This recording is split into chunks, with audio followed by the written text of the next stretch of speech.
John Constantine, a Hellblazer podcast.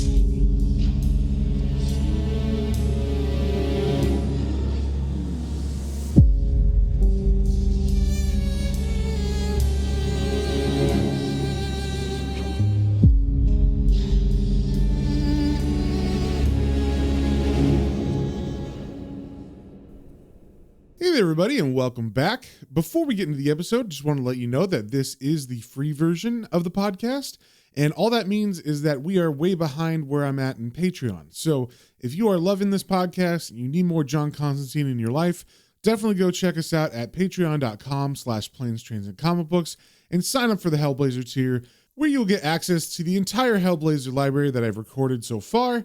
And also you get access to the exclusive episodes of the Planes, Trains, and Comic Books main podcast. So if any of that sounds good to you, definitely go over to patreon.com/planes, trains, and comic books, all one word, and sign up there. And with that out of the way, let's get into the issue. Today we are reading Hellblazer number 56. And just a little recap on what have been going on in the last couple issues.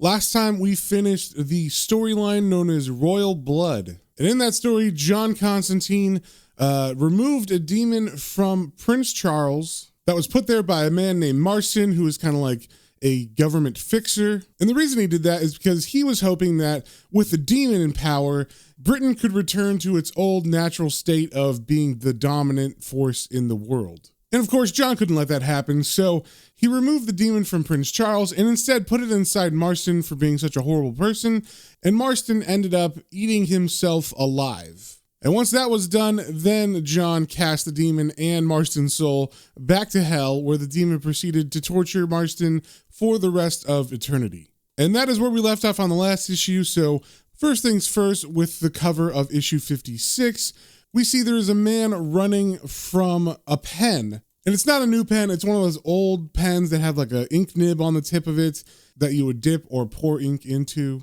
And this man is running on what looks like the pages of a diary as the pen is about to come down and stab him. And in the background, we can see John Constantine's giant face looking down on the tiny man running on the pages. It doesn't seem like he is the writer, but it definitely looks like he's not happy with the man.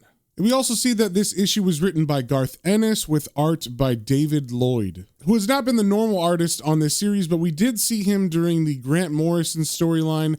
I believe that was issues 25 and 26, if I'm not mistaken. And he is also the artist on the book V for Vendetta. And he's got a pretty awesome style, so it's nice to see him on the book again. So as we turn to page 1, we see that there is a full page splash of a diary. And this is like an old school traditional diary where there's actually like a strap with a lock on it, so you could lock it so people couldn't read it. And on the cover, it says, "This is the diary of Danny Drake." And we get some narration that says, "Danny Drake couldn't keep anything to himself. Secrets stewed inside him like poison and wound him till he was mad with anxiety. Christ, he always had to tell someone, so he wrote it all down. Whatever he did and how he felt about it, even that August night when the floor ran slick with something pink and warm. And wasn't it so much better to get everything off his chest?" Then we cut to the subway tubes where a train is speeding along on the tracks. And we see inside the train, there's a bunch of people sitting down like normal. And one of those people that's being focused on is a young white man with long blonde hair. And to me, he looks like he's dressed pretty interestingly for England especially. And in the 80s, he kind of looks like he's from Texas because he's got like jeans on and a white button-up shirt. He's got a belt with a giant belt buckle. He also has one of those bolo ties. And we don't see his feet, but I wouldn't be surprised if he was wearing cowboy boots. So over these panels, there's some narration that says, "Danny doesn't like the tube. Normally he wouldn't go near it, but last night he lost control of the BMW. He just couldn't stop screaming, and he wrapped it around a lamppost. So the tube it is. He would say things can't get any worse, but he knows they can, and they will, right now." So obviously the man I was describing was Danny. So Danny stands up in the middle of the train and begins yelling, "I'm a whoremonger." And of course people look up, And of course, there's varied reactions. Some people pretend not to look up and they look like they're continuing reading their newspaper, but they're not. Some people are scared and they're just staring at their newspaper. Some people are laughing. Some people just look worried. And of course, there are some people that are angry. And he's running to a bunch of different of these people and yelling in their faces, I used to drive to King's Cross or down to the embankment. I picked up women. I paid for it. It was when Daphne was pregnant. I wanted it so bad. I caught the clap and I had to go to the clinic. And then one man yells, "Will you shut up for Christ's sake?" And then he gets right in that guy's face and says, "I can't shut up, you stupid bastard. I can't." And then he wheels around and begins yelling in the middle of the crowd again. And also in this panel, we see there is a man who's not paying any attention to this, and he's standing in the background. And of course, it is John Constantine. He is reading a newspaper, and he doesn't even look up as the man continues. "And the pain, it just didn't stop. I just went back for more screwing sluts in alleys, and goddamn me, more." So Danny runs past all these people, and he runs to the doors. He begins beating on them, saying, "Oh, let me out."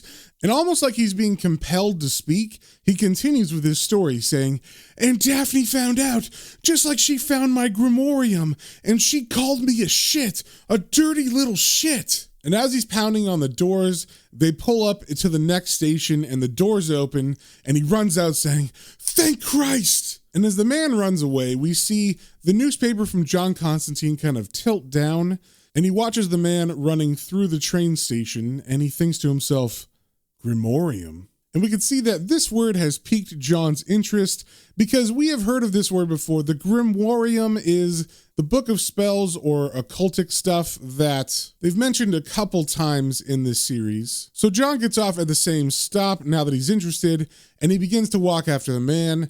And as the man gets outside, he leans against a brick wall, and he's saying to himself, just like last time, is this punishment? And then he leans back against the wall and loosens his bolo tie and collar as he tries to get some air. But that doesn't work out too well because immediately as he's breathing deep, John Constantine comes around the corner and he lights a cigarette, and he answers Danny's question about this being a punishment, saying, "Bloody silly one if it is, mate. You looked a right arsehole." And Danny gets mad at this, saying, "Piss off. What the frick do you know about it?" And John looks at him and says, "Well, I know what your book is, the one you said Daphne found, all about a very nasty place and the people who live there, and how to speak to them.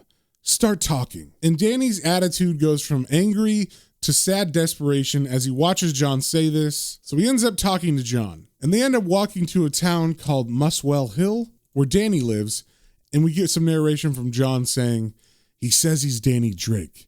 I'd have been happy to talk in a pub, but he wants to go home. Sodding walk to Muswell Hill knackers me."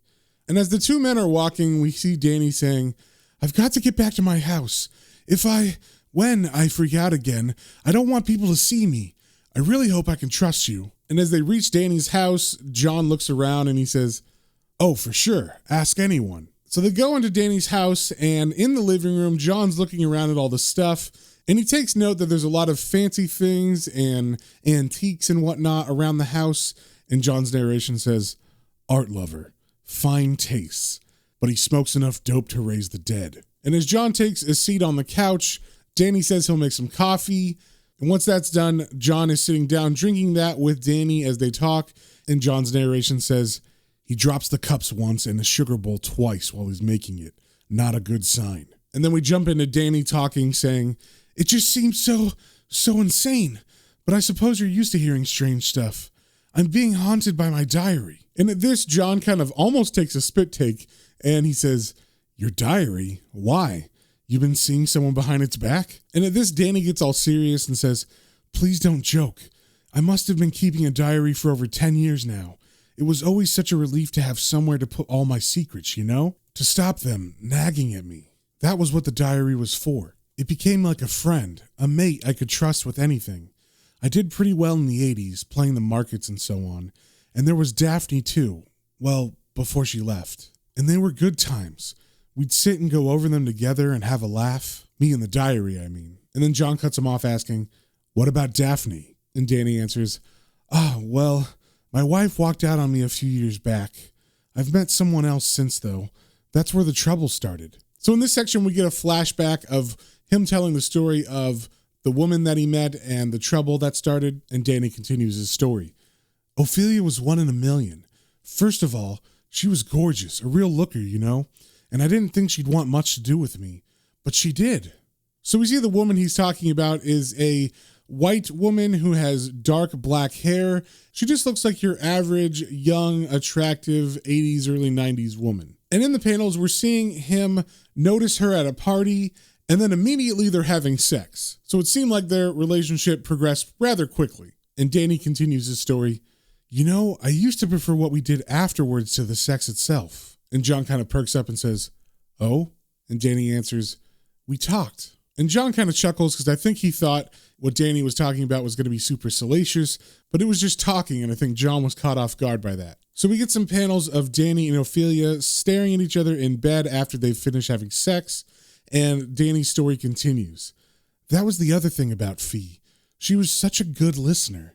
I could tell her anything, even some of the stuff from my old diary, and she wouldn't mind. She was the one I went to when I felt depressed or guilty or rotten. She sheltered me.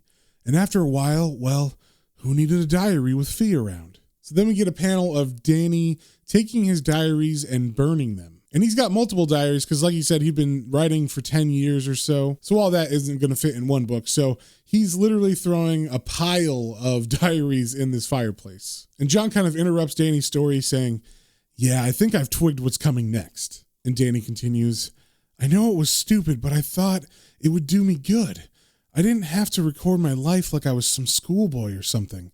I could talk to a real person. And then he looks up at John very sad and he says, then she left me. And we cut to a flashback panel of Danny sitting on his bed alone, almost like he's huddled in fear because he's brought his knees to his chest and he looks very worried. And his narration continues. She said she liked me, but I was too feeble. She said what I needed was someone to kick me into gear rather than a shoulder to cry on. Jesus, what did she mean? I was so miserable I forgot the diary completely. The first time it happened, I was on the phone. Then we get a flashback of that moment where he was on the phone with someone and he's saying, I don't know, Robin. I might pop in. Yeah, maybe it would be good for me to go to a party, but, Robin? Did I ever tell you I piss in the sink? I do. Sometimes if I'm really drunk, I just can't help it, and I hardly know where I am, and I piss in the sink.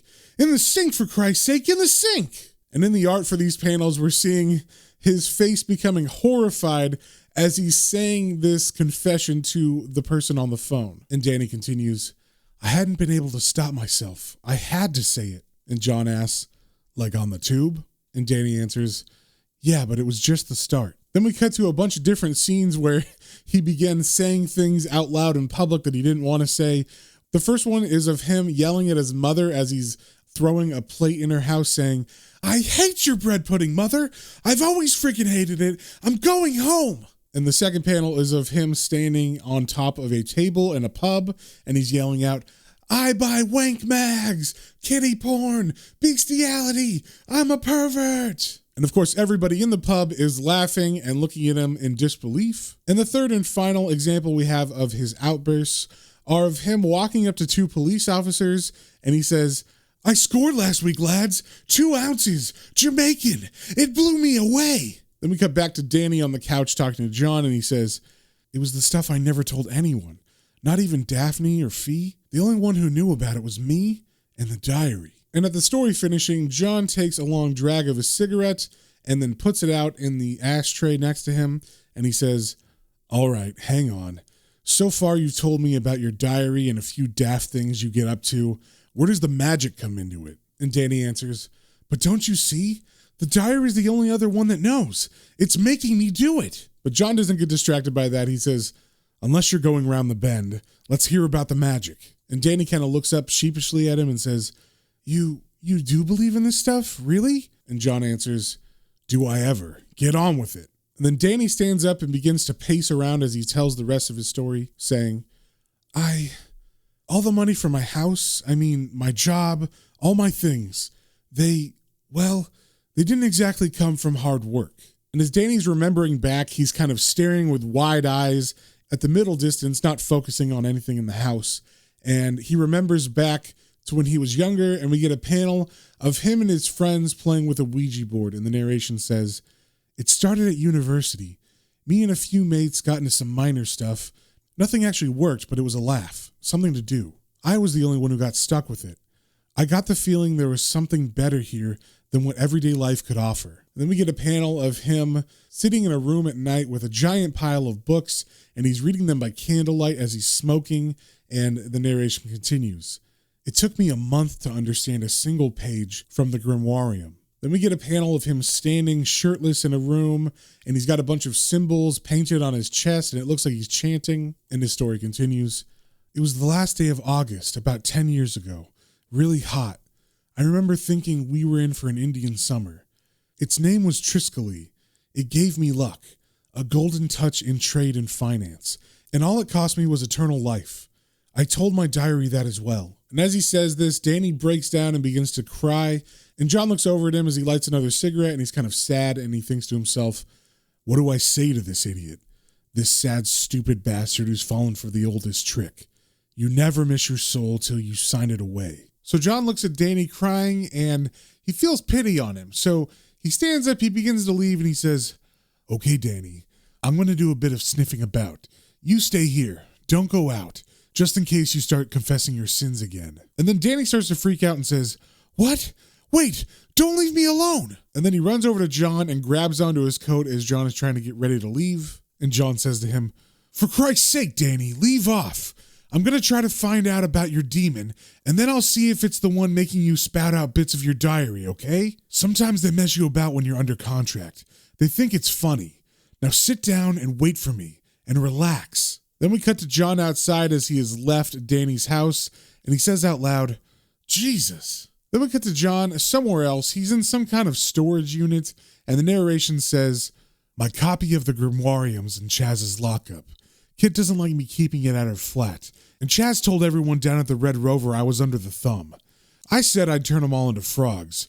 No one dared laugh." And we see that Chaz is also in this storage room because it is Chaz's storage room, and he's giving John the keys and telling him to make sure that he does give Chaz back the set of keys. I mean, I know John and Chaz are friends, but, John can't really be trusted that much. So Chaz leaves, and John goes to look through all the stuff in this storage unit, and eventually he finds his copy of the Grimoire, and it is very much torn up, pages are falling out, and John thinks to himself, "Needs a little sellotape."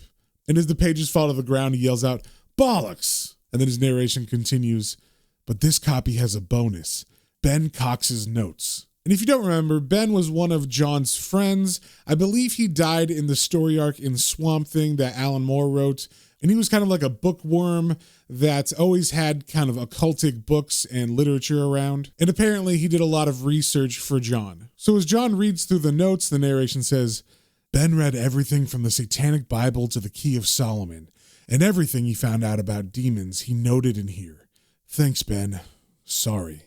And as John is reading, he eventually gets to the demon that he's looking for because Danny did know the name of the demon, which was Triskele. So he finds that page, and as he reads it, we do see a picture, like an image of the demon, and we see this angelic face with the body of a snake skeleton, and that's wrapped around a bunch of dead human bodies. And John says out loud, "Bloody hell, you know how to pick 'em, Danny." So as he reads up on Triskele, his narration says, "Let's see. Triskele, worm queen of succubi, the bitch spirit that killed 100 seraphim. Jesus. What's this? A slayer of the archangel Dariel, whose face she tore off and wore as her own? Screw me, Danny. Why didn't you just go straight to the first of the fallen and have done with it?" And then John thinks for a second and calms down, and his narration continues, "Danny's such a little weird bastard anyway. I want to help him because I know how it feels to be this deep in shit, and I hate bloody demons. But the guy is so slimy and pathetic, and I get the feeling there's more to all this. Sod it. Read on. See what other surprises lie in store." So he continues reading, and eventually he gets to a part in the book that really reveals something. We don't know what, but we see his eye get super wide, and he says, "Shit." Then we cut back to Danny's house, and John is already at the door knocking on it, and Danny is saying, who's there?" And John says through the door, "Me." And then Danny replies, John? John Constantine? And I'm not sure why exactly it's such a surprise to him that John returned, but he did. And when he opens the door, John looks really pissed and he says, why aren't you in hell? And Danny seems confused and he says, what? But John cuts him off and kind of shoves his way through the door and he says, Triskele, Danny, she's a greedy bitch. She's famous for it. In fact, she never allows a mortal to keep his soul for more than 5 years. Once you sign the contract, the clock starts ticking. A hot August night 10 years ago, you said. How did you get an extra 5 years? And then John grabs Danny by the coat and Danny says, I'm not saying. I don't even know what you mean. And then he tries to push John away and says, just get the hell out of my house, all right? But when John doesn't move, Danny kind of gives up and John takes a second to light a cigarette and then he says, all right, Danny, all right. Why don't you tell me what you wrote in your diary on that hot August night? And then Danny's face lights up with terror and he looks up at John and screams, oh no, no, no, no. And then John cuts him off and says, oh yes, it's easy, Danny. I'll start you off. Dear Diary. So basically what's going on is John is starting another one of Danny's confession cycles that was going on before. So Danny is compelled to confess. So he just starts by saying, I did it. Me. Triskele was coming and oh God, oh Jesus, what could I do? I was panicking. Daphne had found out about the girls. I mean, what did she expect? She was pregnant, for Christ's sake. She wouldn't let me near her. What was I supposed to do? It's like I said, I panicked. And then he falls to the ground, kind of weeping and holding himself, and he says, I wouldn't have done it otherwise. Then we cut to a flashback of the night that Triskele was coming for his soul 5 years after he sold it. And we see Danny vomiting in a sink, and his narration continues. The night arrived, and there was no escaping it. God, I was sick till my throat bled. Triskele was coming for me. And then we see Danny look up from the kitchen sink and see a bunch of kitchen knives, and he continues, me or something better, something I could give her, something she'd want that she'd accept instead. Daphne was just another freaking sinner, no good at all. But then I remembered our unborn child, our innocent unborn child. Then we get a panel of Danny carrying the body of his dead wife down the stairs into the basement. And then we see him in front of some kind of ceremonial circle on his knees, doing some kind of magic spell, and the narration continues. I cut her throat and ripped that child out of her, and Triskele licked him up like he was sugar. Then we cut back to the present where John is standing over Danny, who is curled up in a ball, and John says, 5 more years. And then he reaches out to the door handle next to him, and he begins to open the door, and he says, the cellar's through here, is it? And then Danny gets scared and says, what? Wait, don't go in there. But John doesn't listen and he forces his way through and he begins to walk down into the cellar saying, this is where you did it, Danny.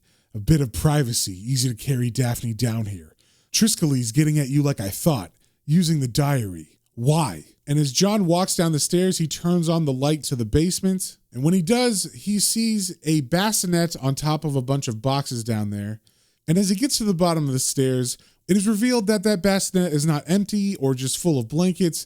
A baby begins to cry. So John walks over to the bassinet and Danny says, not that, not that. But John doesn't pay him any mind and he just goes over to the baby crying and begins to try to comfort him and say, shh, be okay, be fine. Shush now. And then he picks the bassinet up and he says to Danny, Triskele's telling you your time's up again, isn't she? Is it tonight? And then Danny confesses, yes. Oh, Jesus, yes. And then John asks, where'd you nick the kid? And Danny replies, Covenant Garden. Some woman left the pram outside a cheese shop. But look. But John cuts him off because he doesn't have any time for this nonsense. And he begins to walk up the stairs with the bassinet, not looking at Danny. And he says, you better stay here, Danny. Because if you try to get out of this house tonight, I'll kill you. And then he walks out of the house. And then we cut to later that night when John is going to a pub. The baby is no longer in his arms, and he's meeting Chaz at the bar. And the narration says, I left the baby with the old Bill. Found her in an alley down near Covent Garden, Constable. Young women these days should face up to their responsibilities. Blah friggin' blah. Why did I even try to help that arsehole? And as John walks to the bar, The bartender asks John if he wants as usual a gin and tonic, but John is in the mood for something heavier, so he says, "Not tonight, Tom. Whiskey." And as John pounds that drink, his narration says, "Well, screw him. The little shit sold his soul. He murdered his wife. He sent an innocent to hell. For Christ's sake, he was going to do it again tonight. But a long time ago, in a place called Newcastle, so did I." And as John orders another whiskey, Chaz looks at him and says, "Rough night, John?" And John looks at Chaz with sunken eyes, and he says, "Yeah, Chaz, rough night." Then we cut back to Danny's house later that night, and Danny is in the basement crying as the demon Triskele appears in front of him, snake skeleton body and all, and says, "You've had your extra years, Danny. What'll you give me for 5 more? And Danny answers, I don't have anything. How could I? You messed up my mind. You knew my diaries, and you nearly sent me mad." And the demon replies, "It was hilarious. Nothing left then, Danny. All finished?" And Danny is silent, just weeping, and he thinks to himself, "All finished." And the demon continues, "Then there's only one thing left to say, Danny, and so to hell. Wonder what tomorrow will bring." And then the angelic-faced demon takes Danny's soul to hell. And that is the end of the issue. So if you guys have any comments, questions, or suggestions, you can email me at planestrains and comic books, all one word, @gmail.com. And we will see you on the next one.